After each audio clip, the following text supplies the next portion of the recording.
Pencereme bir kez güneş doğmadı.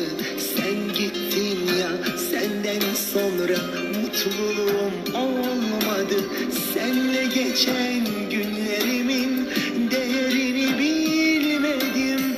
Sen gittin ya, yaşantımın bir anlamı kalmadı. Sen gittin ya, pencereme bir kez güneş doğmadı. Sen gittin ya, senden sonra mutluluğum olmadı. Senle geçen günlerimin değerini bilmedim.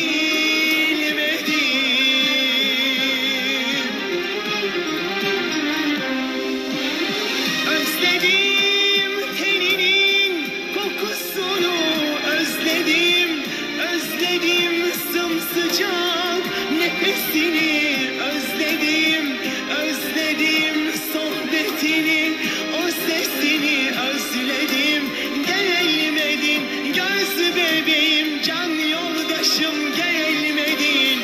Özledim teninin kokusunu, özledim, özledim sımsıcak nefesini, özledim, özledim sohbetini, o sesini özledim.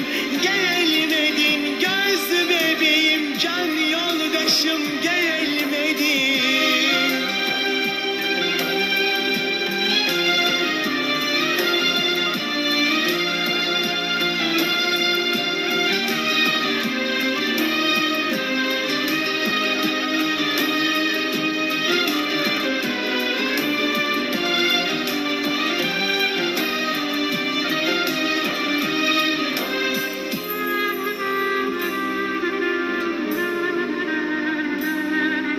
Sen gittin ya, gözlerimden yaşlar bir an dinmedi. Sen gittin ya, ellerimden resmin bir an düşmedi. Sen gittin ya, o gün bugün inan yüzüm gülmedi. Senle geçen günlerimin değerini bilmedim. Sen gittin ya, gözlerimden yaşlar bir an dinmedi. Sen gittin ya, ellerimden resmin bir an düşmedi. Sen gittin ya, o gün bugün inan yüzüm gülmedi. Senle geçen günlerimin değerini bilmedim.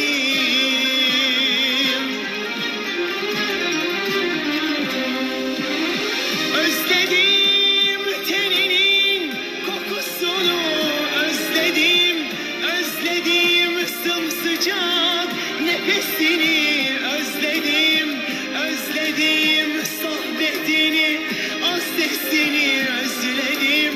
Gelmedin göz bebeğim, can yoldaşım gel.